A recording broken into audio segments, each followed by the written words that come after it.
Tackling climate change and reducing import dependencies on depleting fossil fuels are the two ends of the energy transition spectrum. Finding and deploying green alternatives is not a choice anymore, but a compulsion for all major economies today. Europe's largest economy, Germany, and the world's fastest growing economy, India, need to collaborate in finding meaningful solutions to enable frictionless energy transition. And that will be the focus of the first playoff of the day, develop versus developing. The green dilemma, how green is green really? Is it lip service or affirmative action? What's the role that the developed world can play to assist emerging economies in their journeys to growth with minimum carbon emissions?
The playoff begins.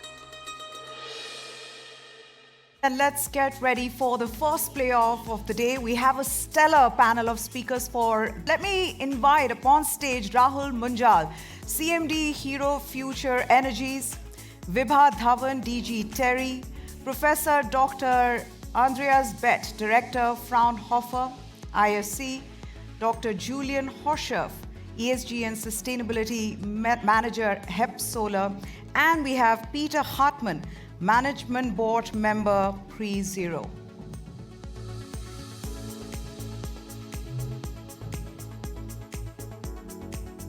Hi, good morning. So we have a slightly different format at the summit here. Since we are in a football city, we are going to be doing this as a sort of match. I'm going to be the referee. You're all subject matter experts. What I'm going to do is I'm going to start by telling our audience here a little story. So at the beginning of this year, and especially people from India will identify, I'm Padmaja, by the way. Hi, Padmaja. And I'm going to be moderating this session. In January this year, we had the consecration of the Ram Mandir, which is, of course, very sacred to people in India. And the first announcement that the Prime Minister made soon after the consecration of the Ram Mandir happened is that our country is going to install solar panels on 1 crore rooftops across the country. The reason why I tell this story is because it speaks of the importance that green energy is given in the country. So you have a civilizational moment that has been consecrated in Ayodhya, and then you speak about the future of the country. Keeping that in mind, we also have this struggle happening between the developing and the developed world. So to kick off proceedings, I want to first start by asking Ms. Vibha Dhawan. You know, we are coming off on the back of COP29. Now, I'm going to ask questions purely from a layperson's point of view. The impression is that the developing world often has to shoulder the burden of what the developed countries are already doing. All of these meetings, these summits that we have globally, has that managed to address the imbalance? Well, as we all know, COP meetings are held every year, and there are serious negotiations where the government's representatives are there and they discuss about what is climate change, how are we moving, and what needs to be done. Now, over a period of time, it has become very clear that we are making promises in terms of, last year it was loss and damage fund and implementation of that, but then the money which is committed never comes on the table. So it's very clear, but the message or why the COP still remains very important is that the developed part of the world has reached certain stage of development in terms of greening their procedures as well. Like, for example, when we talk of cross-boundary carbon tax and other things, it is that the developed part has technology. They can adopt that. But that doesn't mean that the developing part of the world starts paying perhaps as taxation for their development. So what we are looking at, or the importance of COP, is that the governments are sitting over there. First of all, they need to appreciate what is going to become very important in years to come. What is it they are thinking? Because the changes are not made overnight. They talk about that this will be implemented from 26, 27, or in next 5 years. So therefore, the preparedness, or governments understand what they should be doing.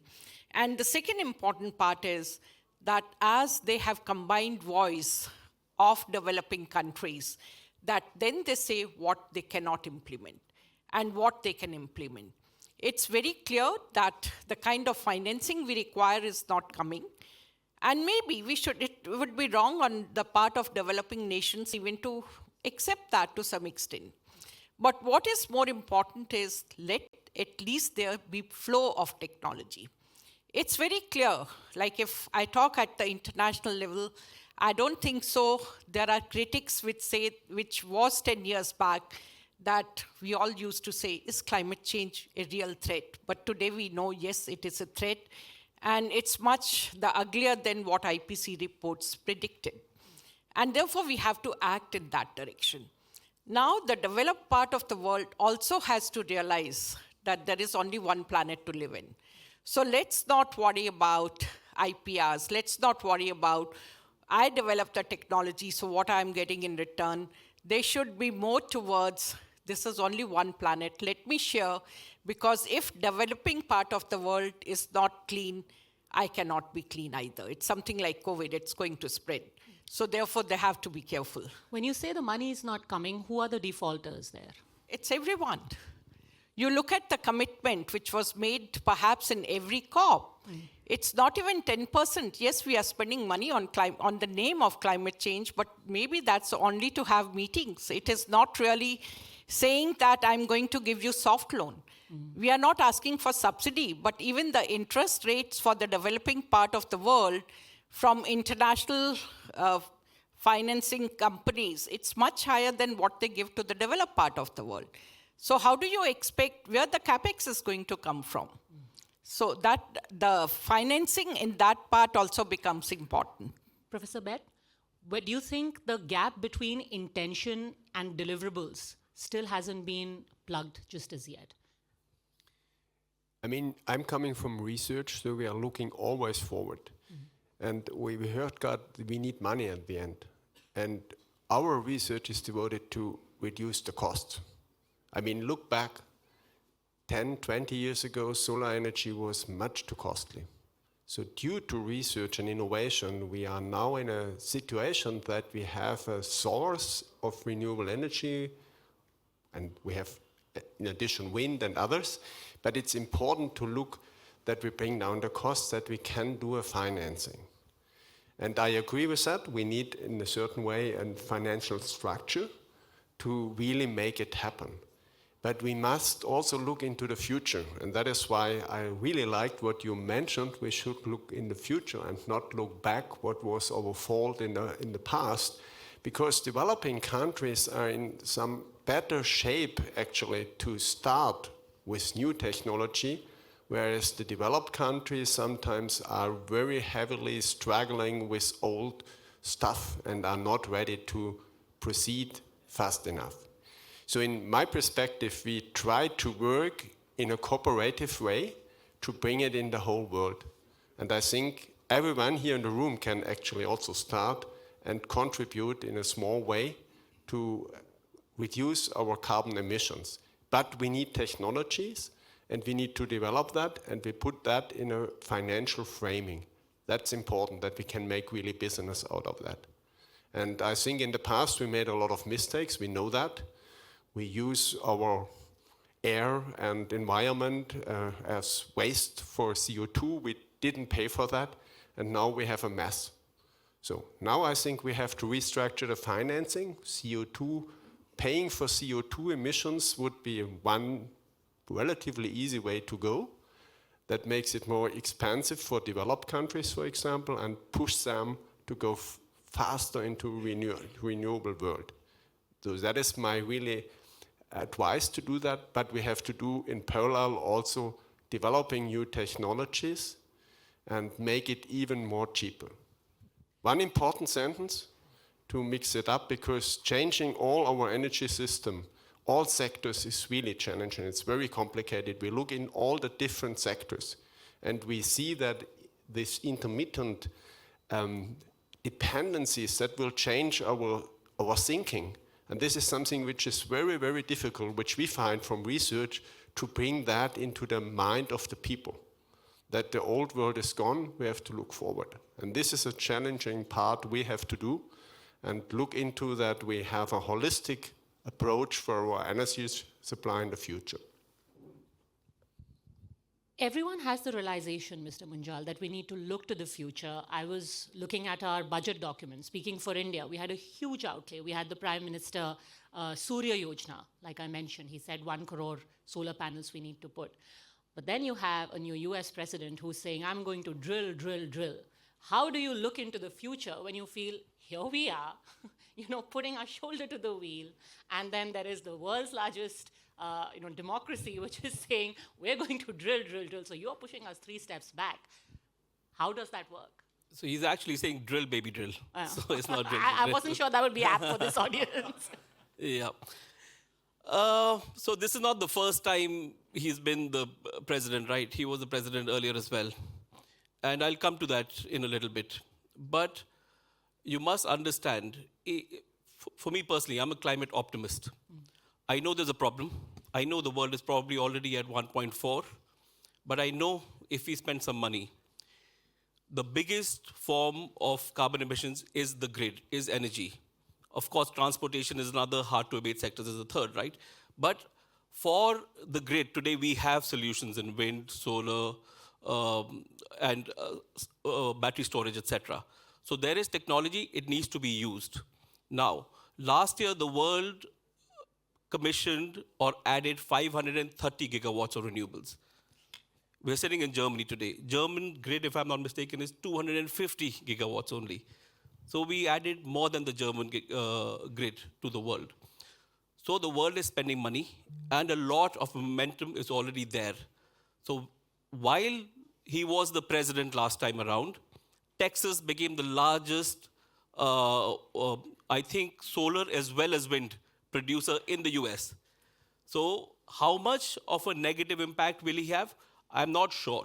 There will be a negative impact for sure, but will it be to the tune of our fears in our mind? I don't think so. I think we sometimes overemphasize the importance, while he's very, very important, don't get me wrong, in any way or form.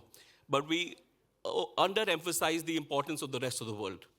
While the rest of the world understand what needs to be done, they understand we need $1 trillion every year. That's what they're talking about in COP today. I don't know how successful it will be, but we'll know in the next couple of days, I guess next 24, 48 hours. But if we're talking about to the tune of $1 trillion a year, it's going to come from all parts of the world. So I am, like I said, a climate optimist. I think we should be wary. I hope sense will prevail and he'll do the right thing. But the rest of the world will continue to do what needs to be done. So you think a lot of this could also be political rhetoric, and in reality, like you mentioned the example of Texas, the reality is a shade different from what is said in the election campaign? Always, always. Good to know that it's not limited to India alone. All right, my next question, again, some data about Germany. Germany's electricity supply and the share of renewables in electricity has steadily grown over the last few years. The data which I was reading was that it was from around 6% in 2000, and it has grown to 38% in 2018, which basically means that they had a target of 35% for 2020, and that has already been breached. So 57% of Germany's electricity is now covered by renewables. What I want to ask our next speaker, Peter Hartmann, what I want to ask you is, how was this made possible? Well, it's made possible by legislatory change, actually, that really pushed us very hard in that direction. But to be honest, this gives for us in the industry also a lot of problems. The electric matrix of Germany is changing with a lot of problems for the industrial companies. But what we do need, I think, to make that change happen, because I'm also a climate optimist, but I think we have to do a change. So what we need is a stable, we need stability in the nets, and we need a clear government, we need clear regulations of where to go to. That's, I think, the most important thing. We all know we have to change. And also when you ask about Trump, I think it really doesn't matter what they do in the US, because we have to act. We have one planet, and we have to act now. But and I can even understand that it's really difficult to get the right legislation, to get the economic suspects to move in that direction. So yeah, to answer your question, it's a big step forward, what we have achieved here, but still, to be honest, I think it's also a painful change that we are living right now in Germany, but there is no alternative in my point of view. Why do you call it a painful change? Because a lot of capex is necessary, and a lot of times still when we burn fuel, gas, whatever, it's still cheaper than having solar, a big good solar industry, than having wind. We have to remake all the nets, so it's a lot of capex involved. The cost of energy in Germany is, I don't know if it's the highest, but with the highest in the world, which is causing a lot of problems for our industry, for the chemical industry, for example. So we are making our cost of living, our cost of production a lot higher to battle against climate change. And this, of course, is very challenging to the German industry. But don't you think there'll be a pushback? At some point, the industries are going to push back and say, sure, you're out to save the world, but our economy will collapse. Our industries are going to bear the brunt of your climate optimism. I think that's a very big discussion in Germany, that we say, well, we're a pretty small country. What does it change if we change? But it's one planet. I mean, there is really no alternative, and we are all sitting here. I think no one has a different opinion. We have to act. We heard the speech about green energy. That's the way to go. But it's a difficult way. It's a good example to have said, and I will come back to you, Mr. Munjal, on that. What is the acceptability in India? But before that, Dr. Julian Hochscherf, this whole thing between the developed world and the developing economies, is there now a consensus that you cannot have large countries or large economies bullying the rest of the world into matching up or into contributing greatly to the climate goals while not being as good or as great a contributor themselves? I mean, my perspective on this topic is that in Germany we speak much too often about the 2% that we contribute in greenhouse gas emissions per year. What we should rather speak about is our historical responsibility for CO2 emissions, right? So our welfare is based on historical CO2 emissions. So this is why we have to not hide between these 2% that we add annually to global CO2 emissions, but we have to take responsibility for the historical emissions. This is what leads us to this debate of increasing the share of renewable energies, to think or rethink business models, to think about circularity in business models, to think about how to integrate biodiversity protection measures, because there are links between sustainability topics, and it's not just about CO2. It's about so much more if you speak about a sustainable transition and transition of business models.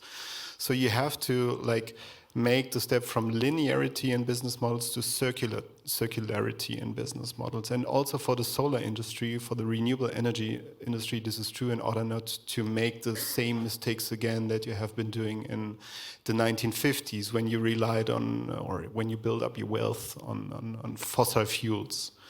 So this is really from my perspective, the main responsibility that we have to take, and we are taking this responsibility in the global north, not in the speed that is needed on a global scale to solve issues on a global scale, but we have to take the decisive steps on that journey. Would you care to simplify that further? What do you mean by a circular model? I mean, of a circular model, I'm speaking that Germany, for instance, is not a country that is rich in raw materials. So we rely on still importing much of the resources that we need also for the green energy transition. What I particularly do in my daily work is really to think about how can we get that business model circular? How can we recycle solar modules? That's really a decisive issue or a decisive step in that business model that you have to take, because then you're really getting independent. Right now we are just running into the next dependency, and we just have to think about how can we fuel the resources that we need for our business model, not just in Germany, basically in every country that is using renewable energies as well. Also in India, you should really have a plan of how to regain the resources that are included in the components, because it's possible from a technical perspective, but you have to do it from a commercial, or you have to make it feasible from a commercial perspective. And that brings me to the question I wanted to ask you. We are looking at a model, but isn't that the next step? First, we talk about the acceptability among businesses, among the common people. Do you think that renewable energy has got that kind of acceptability that would be needed for your business, for example, to be largely profitable? Yeah, so let's talk about the developing world. And even in developing world, India has a very unique situation. So there is India, and let's call the lesser developing world. Let's break that up into two different parts. In India today, there is in both the developing worlds, there is a dire need for poverty alleviation. That's our first and foremost goal. First is everybody needs to be fed 3 meals a day, nutritious meals, and good health care, period. That cannot be second to any other goal. So while that's the goal, India today is energy starved. Mind you, India has got a target of 500 gigawatts, 50 gigawatts a year. That's one of the largest targets in the world, third largest renewable energy target in the world. So it's not that India is not going to do its renewable energy bit. It is, but it needs more energy. That's why it's going to continue to build fossil fuel plants for another 3 or 4 years. I think 2030 or 2035, I'm not sure when we've drawn the line. But because we need energy, because our first goal is poverty alleviation. First goal is food, hunger alleviation. That's one. Then there are countries in sub-Saharan Africa, etc., for whom cost of renewables is still far greater than the cost of fossil fuel, because they have access to oil and gas, or they have access to thermal. So for them, it's a completely different question there. What do you do there? What is fair? Something that was said earlier. You take into account how much emissions were put in by what country in history, not the 2% this year. And if the conversation goes to that, it's a very, very different and a very matured conversation, rather than what's happening this year alone. So, I want to stop there, but I want to draw the distinction between developing India as a more developed country than the other developing countries. I hope that comes out. You understand what I'm saying. I'd like to add one thing. I think we have to think in steps, right? We have to see where's the potential to lower the emissions, and there a big potential, I think, in every country that is less developed are landfills. I think that's something that's completely missing in the discussion. Where we have landfills with untreated waste, they emit a lot of methane, which is a lot more hazardous to the climate than CO2. And this is, I think, a real easy leverage that we have if we better the situation. Well, I'm saying that because I'm from a waste management company, but still, if we change the way we treat the waste, if we have better landfills, then we can also already and very easily do a lot to lower emissions without talking about fossil fuel, without talking about big capex. So I think that's a really easy and a close-by step that we could achieve. Ms. Dhawan, do you find all of these different aspects being addressed in India right now? Yeah, in fact, it's very interesting. Like, first of all, one thing which was said, that each one of us is contributing to climate change, and I should know what I'm doing. And the movement, Mission Life, which is led by Ministry of Environment and Forest under leadership of our Honorable Prime Minister, that actually talks about what is my own carbon footprint. So it's lifestyles for environment. So, and it is also what get mired perhaps gets managed. The other is in India, all the listed companies, they have to give their ESG reporting. And that's another step towards that, how responsible I am towards environment. The fact that each one of us is realizing that climate change is real and we can't continue, humankind cannot survive with this kind of emissions. We all are going to be responsible looking at how responsible the company is. And may I interject and be a little blunt? You spoke of individuals being made to realize their own carbon footprint. I remember about a couple of months ago, the Indian Minister for Road Transport and Highways, he said that anyone who has diesel vehicles, they're going to be taxed into the ground. And there was such a huge outcry. Everyone said that you are ruining industry. You think that you can just bulldoze everyone. Is there really a realization? I mean, the mission is great, but individually, have people really... Yeah, no, you are absolutely right. And we also have to realize that India is a very, very price-sensitive market. And that also holds true with Bureau of Energy Efficiency when they talk about rating, 5-star rating for the best of the equipment. Now, if I have spent 40,000 rupees on buying an air conditioner and it's perhaps 3 grade or something, and they tell me that these are outdated and everyone has to shift to 5-star, I can't do it. And same holds true for diesel vehicles. When we brought the diesel vehicles, it wasn't that they have life of 10 years. So if you bring it in between, and again, we are doing a mistake, we are not looking into how good the vehicle is. We are basically looking at the age of the vehicle, and we are not doing the life cycle analysis. How much of carbon footprint is there to manufacture a new vehicle? So we are missing on that. And we also have to see, do we have the alternatives available? Today you say electric. We don't have the electric infrastructure fully. Tomorrow it will be hybrid, and maybe 5 years down the line, we are only going to have hydrogen. Who knows the way hydrogen develops? So therefore, it is also like, for countries like India, we have to make that transition little slow. The other thing which is very important for India is, like, if I look into your and my carbon footprint, perhaps we'll be as good or as bad as Europeans and Americans. It's only our average goes down because energy excess to many in the rural was not there. In many cases, it's still not getting mired because they're using firewood. So our carbon footprint, and let's realize as the economic status improves, you first invest on energy. And therefore, it's going to go up dramatically, it's going to go up. What we need to do that, it's a challenge, but I see more as an opportunity. Let's look at India. We had no fossil fuel. And being an energy-starved country, our development was comparatively slow. Every drop of fossil fuel was to be imported. But today, if we look at the cost of production of renewable energy, it is much cheaper than Europe. And therefore, because we have so much of sunshine. And let's also realize, and that is where when the Honorable Minister spoke, he was discussing about partnerships. And that becomes extremely important also for the development of technology. The technologies which have been developed for large entrepreneurs, large companies are not suitable for India, which is a country of small and medium enterprises. It's 65% of your production comes from SMEs. And if they are not cleaned, you cannot be clean. And therefore, you need to co-develop the technologies. And that's where the partnership with Germany becomes extremely important.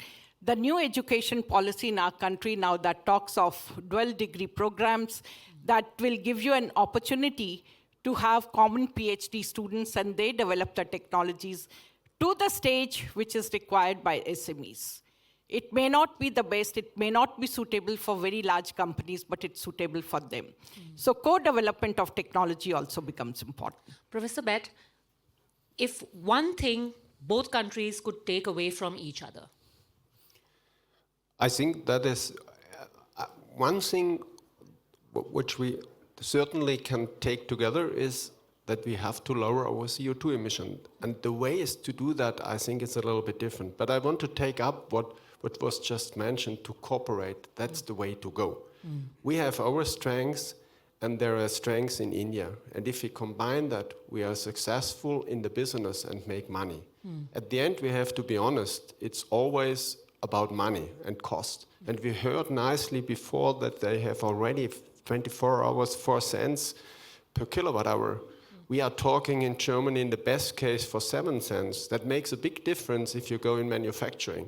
And for example, we have projects transferring our know-how.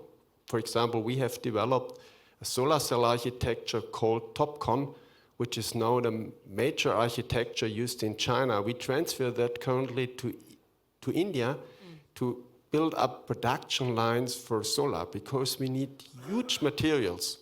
And that is also something we are looking into. Life cycle assessment was mentioned.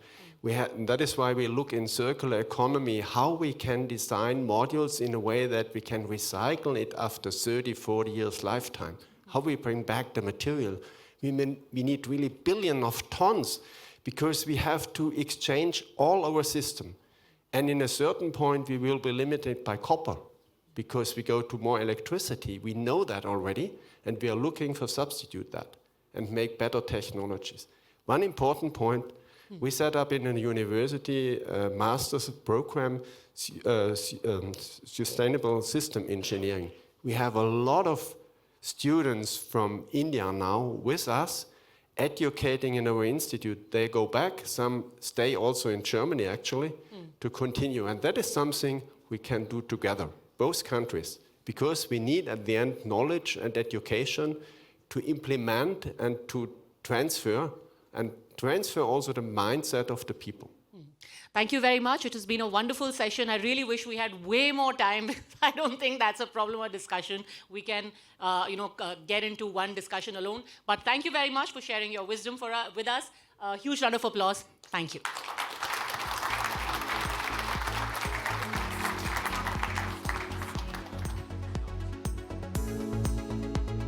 Our panelists to be here, and we want Mr. Reuven Kasper and Mr. B.C. Tripathi to come and give them a token of our appreciation. Thank you.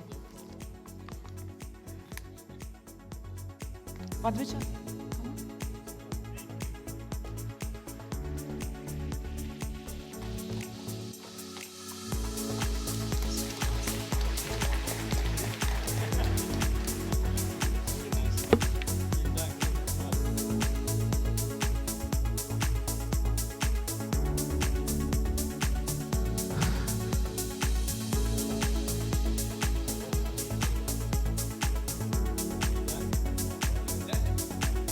Mr. Tripathi? Stoles as well, sir.